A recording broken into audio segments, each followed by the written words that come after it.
Assalamualaikum warahmatullahi wabarakatuh.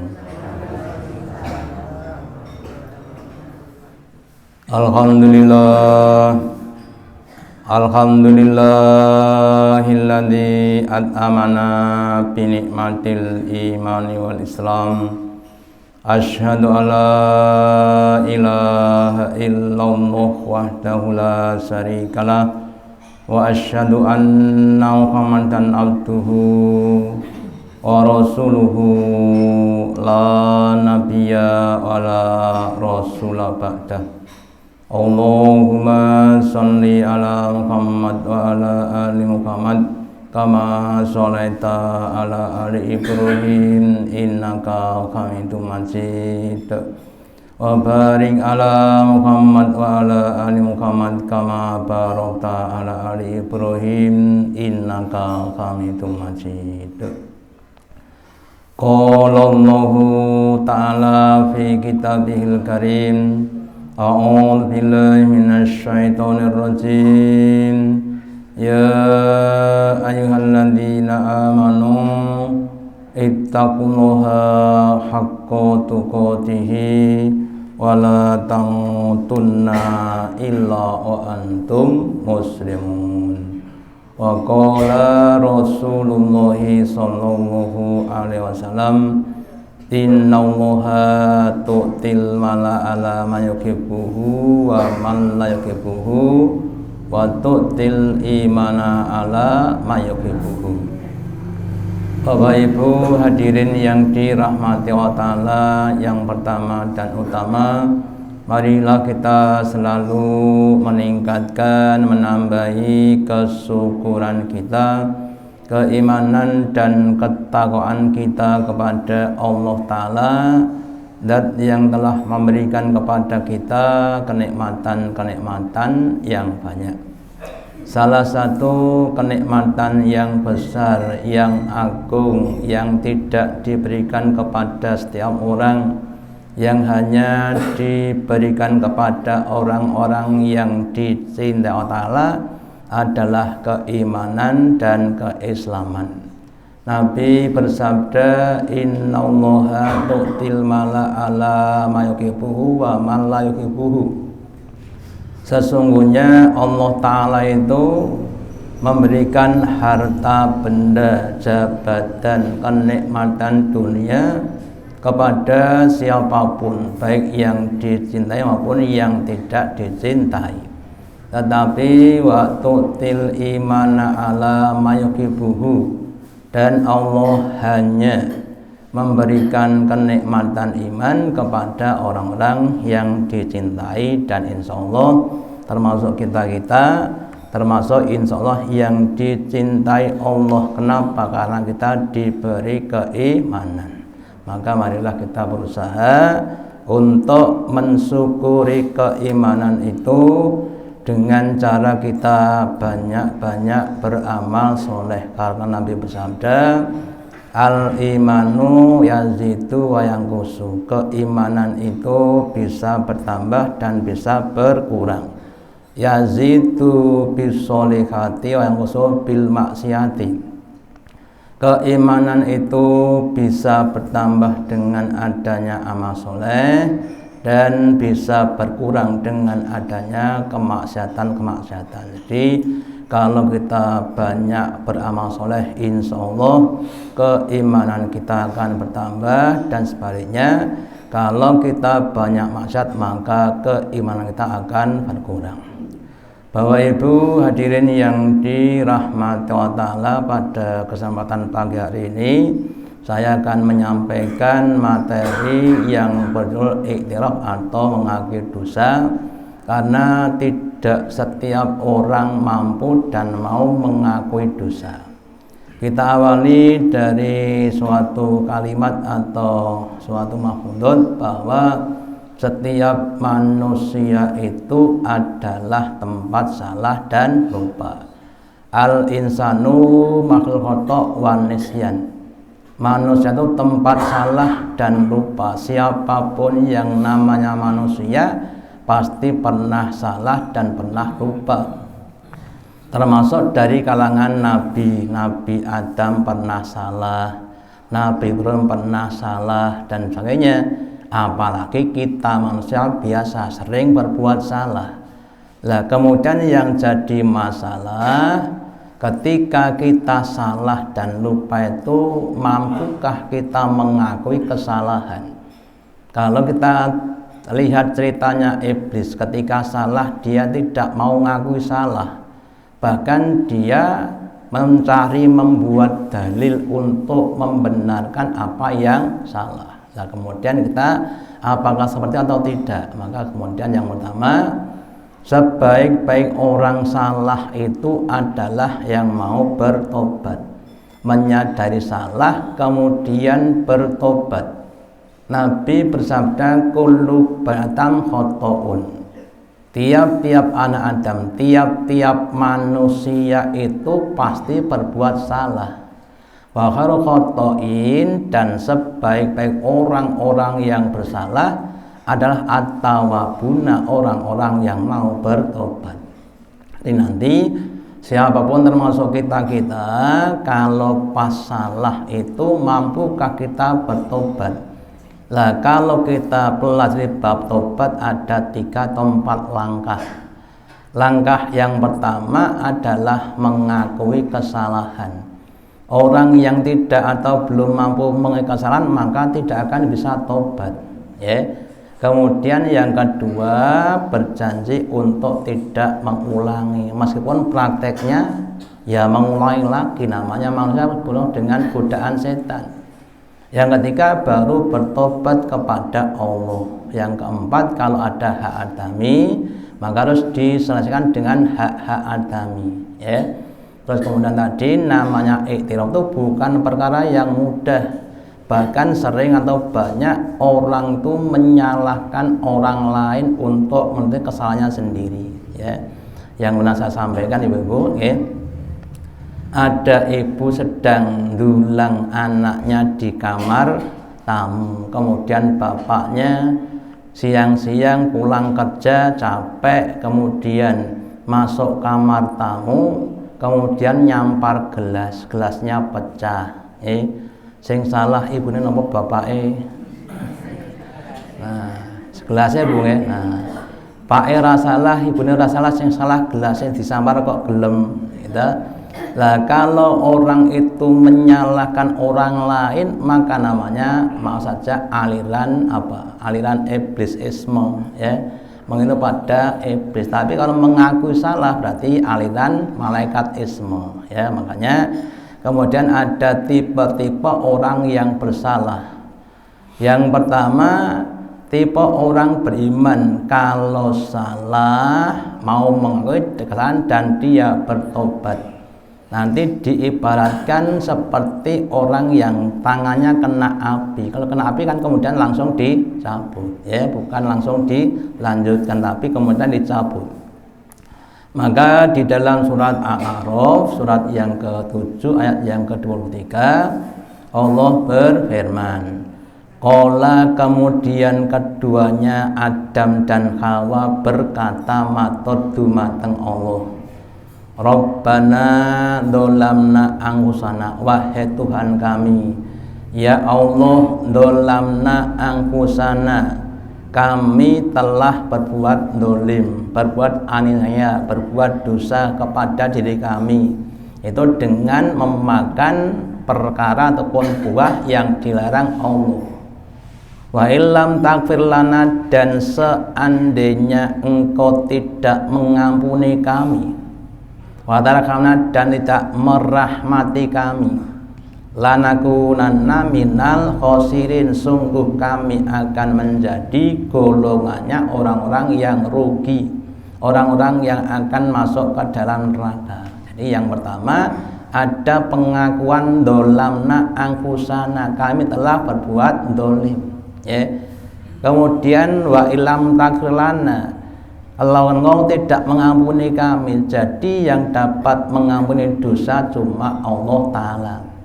Maka kita istighfarnya minta ampunnya kepada Allah, bukan kepada yang lainnya.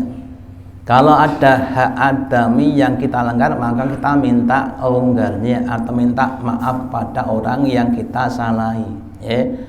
Terus kemudian orang itu kalau tidak diampuni Allah Ta'ala sehingga dosa-dosanya banyak, maka dia akan masuk ke dalam neraka, termasuk orang-orang yang khosirin. Lah kalau kita tidak mau menjadi orang yang khosirin, maka kita harus banyak-banyak minta ampun atas dosa-dosa yang sudah kita lakukan. Bahkan sekelas Nabi kita, Nabi Muhammad SAW itu, beliau itu beristighfar sehari semalam tidak kurang dari pinten 100 kali. Itu Kanjeng Nabi sekelasnya Nabi. Yang Nabi itu dengan kita dosanya banyak mana? Banyak kita, ya. Kita manusia biasa banyak dosa, maka kita seharusnya banyak-banyak untuk beristighfar. Bahkan kalau perlu dilazimi, istighfar dilazimi. Nabi bersabda, man lazimal istighfaro, barang siapa yang mampu dan mau melazimi istighfar tiap hari, tiap saat, tiap waktu kita banyak istighfar, ja'alallahu lahu min kulli dhiqin mahrajan, Allah akan menjadikan, memberikan kepada dia setiap masalah diberi mahrajan, diberi jalan keluar, diberi solusi. Wa min kulli hamin harajan, dan Allah akan mengubah kesedihannya, kesusahannya, masalahnya yang berat, yang menyedihkan menjadi kegembiraan. Wa yarzuqu min haitsu la yahtasib, dan Allah akan memberikan rezeki min haitsu la yahtasib, ya, dari arah, dari sumber yang tidak disangka-sangka, ya. Tidak menyangka dapat uang tapi dapat uang, enak mboten?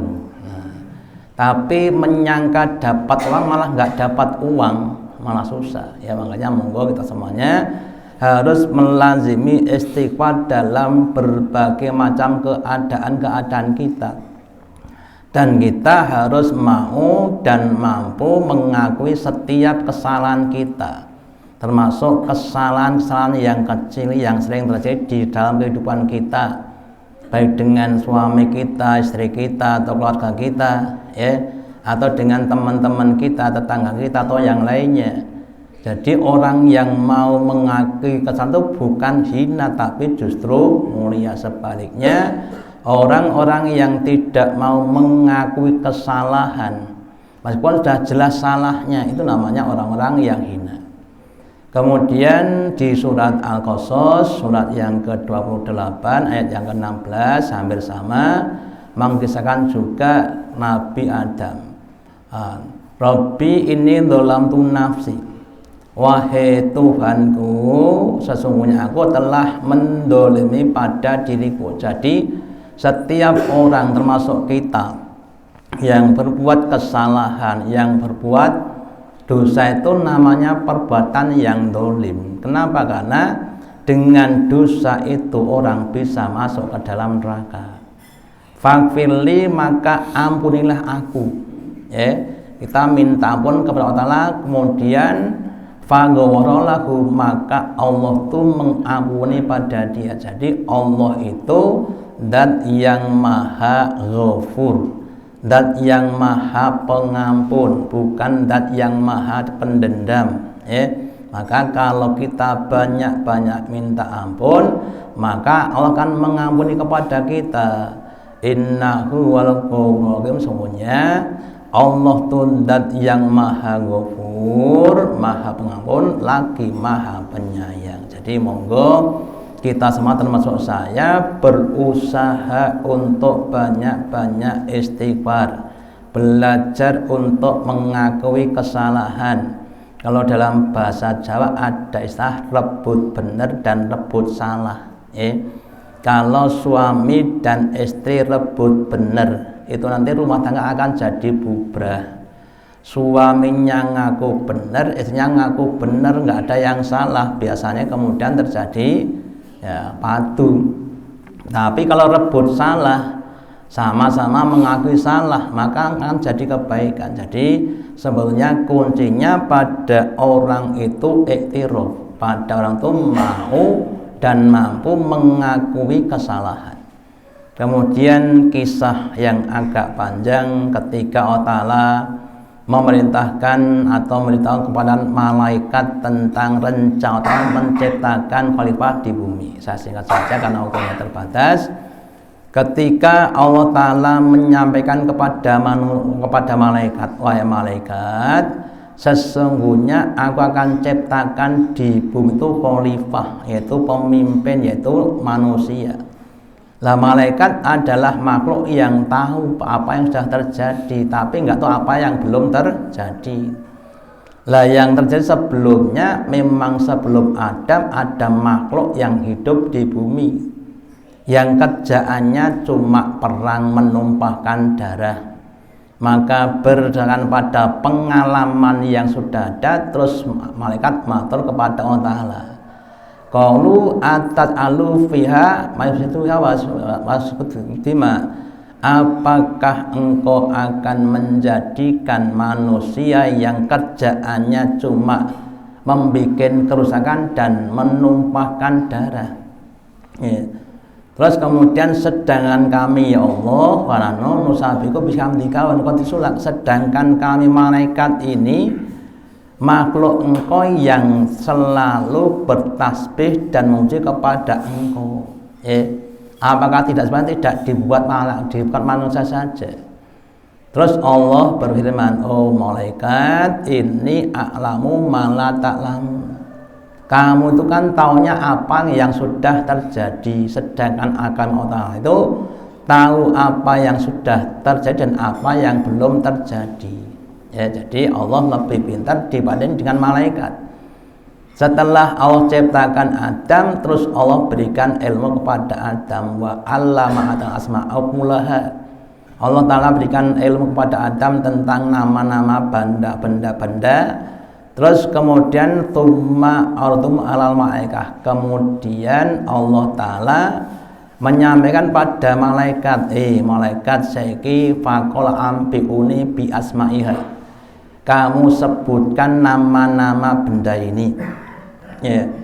Lah karena malaikat belum diberitahu, maka nggak bisa untuk menyebutkan. Lah makanya dari ini kita ambil pelajaran Bapak Ibu, orang itu kalau belum belajar ya belum tahu, ya. Yang saya belajar diharapkan yang tahu, maka kita harus banyak-banyak belajar. Kemudian karena nggak bisa menyebutkan, terus malaikat merasa salah dengan persepsi yang awal. Kemudian dia mengakui kesalahannya. Qalu subhanaka, mereka berkata, Maha Ta'ala la ilma lana illa ma'lamtana, kami enggak punya ilmu kecuali apa yang Engkau ajarkan kepada kami. Jadi mengakui kekurangannya.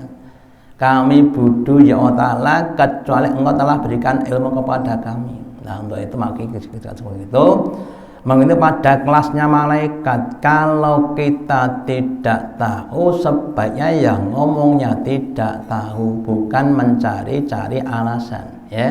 Karena kadang-kadang Bapak Ibu banyak orang yang dia tidak tahu tapi kemudian menafikan, ya, menafikan itu meniadakan. Dulu pernah suatu saat pada zaman dulu ketika belum terkenal namanya ayat kursi, ada orang yang diberitahu tentang ayat kursi terus tanya, ayat meja ini ora. Ya, itu memang istilah, ya. Nah, kalau belum tahu enggak, ya kita dengarkan dulu, ya, jangan kemudian mosok ayat kursi, ayat meja ini ora, gitu. Ayat gelas ini ora, ya memang enggak ada.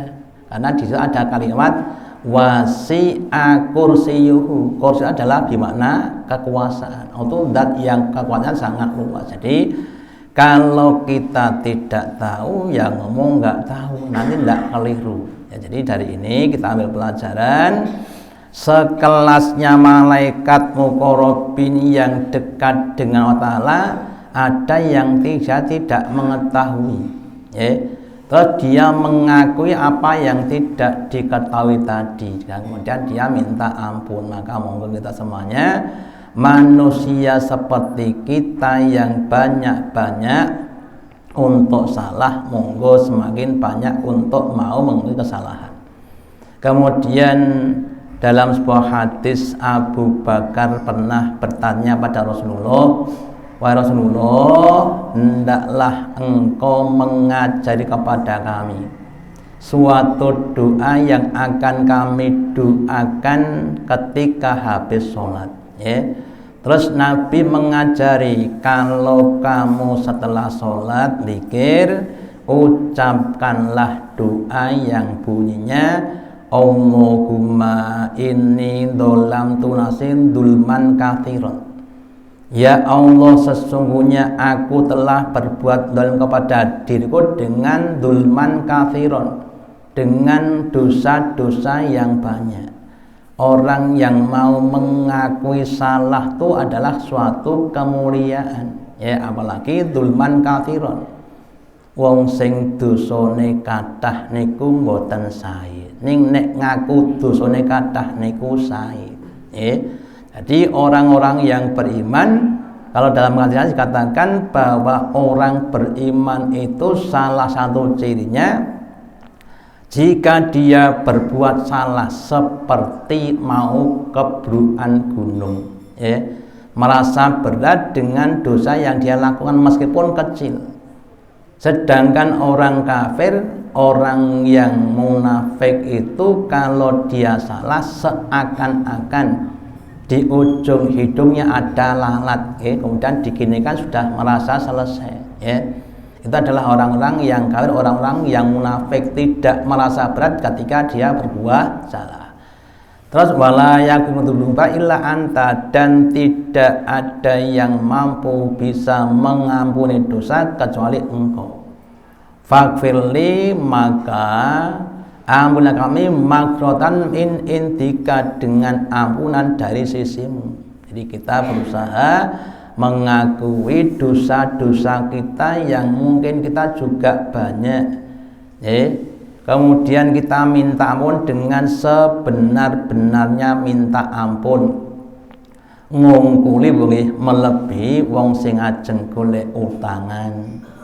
Wong nek ajeng golek utangan nek sing ngelem pol boleh Pak panjenengan niku orang yang baik dan sebagainya, gitu. Lah kemudian akhirnya apa? Mau minta pinjam uang. Nah, kita juga begitu. Kita ngelem kepada Allah Ta'ala, kemudian kita minta ampun kepada Allah supaya kita diampuni. Warhamni, dan belajar kepada kami, innaka antal ghafurur, sesungguhnya engkau adalah zat yang maha pengampun lagi maha penyayang. Jadi kita harus berusaha, utamanya habis sholat minimal membaca doa ini, atau minimal kita istighfar 3 kali, ya. Tapi kalau bisa ya ditambah, jangan cuma 3 kali, tapi nanti dalam keadaan yang lain kita juga banyak-banyak untuk beristighfar, sehingga nanti diharapkan meskipun kita banyak dosa, tapi kalau banyak istighfar kita akan banyak diampun oleh Allah Ta'ala. Itu tipe yang pertama. Tipe yang kedua, tipenya orang kafir, kalau salah tidak mau mengakui kesalahan tapi mencari pembenaran dari kesalahannya. Kisahnya juga si iblis di surat Al-A'raf, surat yang ke-7 ayat 12. Allah mengkisahkan qala, Allah bertanya kepada iblis, wahai iblis, ma mana'aka, apa yang mencegah kamu, apa yang bikin kamu tidak mau ala tasjuda id amatuka, untuk kamu sujud kepada Adam ketika aku perintahkan. Kamu tak perintah sujud kepada Adam, kok kamu nggak tahu kenapa sebabnya, ya. Itu kan salah. Kemudian qala, iblis berkata, membuat suatu alasan, oh ana qawminu, saya ini karena lebih baik dibanding dengan Adam. Jadi dia menyatakan merasa lebih baik dibanding dengan Adam. Terus apa hujahnya? Khalaqtani min nar, engkau telah menciptakan aku dari api, al-khatamintin, dan kau menciptakan Adam dari tanah. Lah pertanyaannya, siapa yang menyatakan bahwa api itu lebih baik dibanding dengan tanah? Ya iblis sendiri. Ya?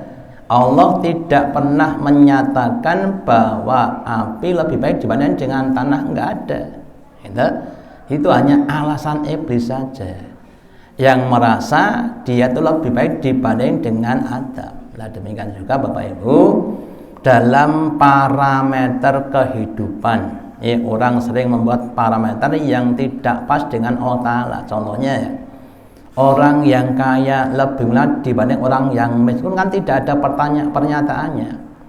Yang ada di dalam Al-Quran adalah inna akramakum indallahi atqakum. Sesungguhnya yang mulia itu bukan yang kaya, bukan yang miskin, bukan yang itu, bukan yang itu, tapi yang paling bertakwa. Siapapun orangnya, statusnya apapun, kalau dia bertakwa maka dia lebih mulia di hadapan Allah. Ya. Nanti kalau kita lihat juga pada era sahabat, ya sahabat ada yang kaya, ada yang miskin. Tapi itu diukur dengan apa? Dengan ketakwaannya, bukan dengan hartanya. Makanya mau kita semuanya juga begitu, menjadikan parameter itu adalah apa yang telah ditetapkan Allah Ta'ala, bukan dengan angan-angan kita. Jadi demikian juga iblis merasa lebih baik dibanding dengan Anda. Kemudian satu ajaran di dalam agama kita ada ajaran namanya tawadhu atau rendah hati. Ya. Kita merendahkan hati kita kepada orang lain, bukan rendah diri tapi rendah hati. Kalau tinggi hati namanya apa? Sombong. Lawannya adalah sombong. Jadi apapun kedudukan kita, hendaklah kita menjadi orang-orang yang mau untuk tawadhu, rendah hati kepada orang lain, ya, sehingga kita nanti akan menjadi orang-orang yang mulia. Kenapa? Karena Nabi bersabda, tidaklah seseorang yang dia mampu dan mau merendahkan hatinya kepada orang karena Allah Ta'ala, kecuali Allah akan mengangkat derajatnya.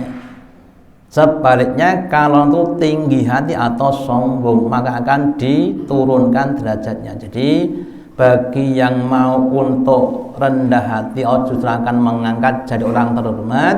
Tapi kalau dia menjadi orang yang sombong, akan dihinakan Allah. Maka monggo kami belajar untuk menjadi orang-orang yang rendah hati. Kemudian yang ketiga, tipe yang ketiga adalah tipenya orang munafik. Ketika dia salah, mau mengesan tapi dia kemudian sakit hati, ya. Ngaku salah iya, tapi dia sakit hati. Kisahnya Bani Israel di surat Al-Baqarah, surat yang kedua ayat yang ke-74, Allah mengisahkan, "Tsumma qasat qulubukum mim ba'di dzalika." Ini kisahnya ketika di kalangan Bani Israel ada pembunuhan atau rojopati, ya, kemudian mereka bertanya kepada Nabi Musa, "Wahai Musa, ini ada kematian, siapa yang bunuh?" Singkat cerita saja, kemudian Allah Ta'ala perintahkan untuk nyembelih sapi, kemudian sebagian bagiannya terus dipukulkan pada yang mati, kemudian yang mati jadi hidup, ya. Terus ditanya, siapa yang bunuh kamu? Yang bunuh saya keponakan saya. Kemudian dia jadi konangan, gitu. Lah kemudian ketika dia sudah dinasehati, berarti yang salah kamu, dia menerima kesalahannya, tapi kesumma qasat qulubukum, terus hatinya gondok, mangkel, anyel kepada yang menasehati. Kenapa kok kamu tahu toh yang bunuh saya, ya, merasa gelo, ya, bahkan hatinya itu keras melebihi kerasnya batu, ya. Nah, maka demikian juga Bapak Ibu, kalau ada orang yang salah dinasehati kemudian terima, tapi hatinya masih gondok, mangkel, anyel, dan berarti tipenya orang-orang munafik. orang-orang yang hatinya masih banyak penyakit. Nah, dari 3 tipe tadi, mohon maaf, seandainya kita masih termasuk tipenya orang kafir, monggo berlatih untuk menjadi tipenya orang-orang beriman. Yang mungkin selama ini kita masih berat mengakukan, monggo belajar untuk bisa mengenai kesalahan. Atau kalau kita masih termasuk kelompok golongan tipe orang munafik, kalau dinasehati masih sakit hati, ya, merasa gondok, mangka dengan yang menasihati monggo diubah, ditambani hatinya bahwa nasihat itu adalah iradatul khair li ghair. Nasihat itu adalah kehendak orang lain kehendak pada orang lain dengan apa? Kebaikan-kebaikan. Jadi kalau si A menasihati si B, berarti si A itu punya keinginan supaya si B itu jadi baik. Kemudian perlu kita cermati juga, kalau yang dinasihati itu menggunakan dalil ungdur makola man kola, lihatlah apa yang diucapkan, jangan siapa yang mengucapkan. Jadi yang itu bukan orangnya tapi apa? Nasihatnya, baik apa buruk. Meskipun yang adalah anak kecil tapi benar, ya harus kita terima, jangan sampai kemudian kita menafikan. Sedangkan yang menasihati menggunakan dalil ud'u illa sabila bil hikmati wal mau'izil hasanah. Serulah nasihat orang lain itu dengan hikmah. Kamu lihat orangnya sampai tipenya tipe yang bagaimana, ya. Kemudian dengan mau'izil hasanah, dengan cara-cara yang baik, ya. Dengan tutur kata yang kalau perlu diberikan suatu cerita ataupun kisah atau gambaran biar tidak langsung menok pada hati yang bersangkutan. Tapi yang namanya orang kadang-kadang juga beda-beda. Ada orang yang ketika diberi cerita itu orang mempan, gitu. Tidak mempan artinya tidak sampai pada tempatnya. Orang mudeng nek dikei sanepan atau no. Nah, gitu. Tapi ada juga orang yang tipenya itu mudah menerima. Disindir itu kemudian mudah menerima, utamanya kalau ibu-ibu perempuan tuh mudah untuk menerima, hatinya lembut, gitu. Didahami kadang-kadang wis mudeng bae, ngoten mudeng, gitu. Nek enten sing didahami ora mudeng ya enten. Bahkan ngantek dicetak. Diterangkan kadang-kadang ya ora mudeng, itulah namanya tiba-tiba manusia. Maka kita harus pandai untuk memahami orang lain. Nah, semoga Bapak Ibu kita semuanya termasuk yang pertama orang-orang yang mudah mengakui kesalahan, mau untuk bertobat dan kemudian memperbaiki apa yang sudah menjadi yang lebih baik, sehingga nanti dalam kehidupan kita akan semakin lama semakin baik, semakin bagus, semakin sempurna sampai akhir hayat. Amin. Demikian yang dapat saya sampaikan pada kesempatan pagi hari ini, semoga ada manfaatnya.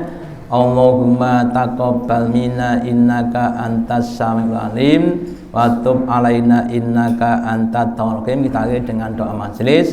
Subhanakallahumma wa bihamdika asyhadu alla ilaha illa anta astaghfiruka wa atubu ilaik. Wassalamualaikum warahmatullahi wabarakatuh.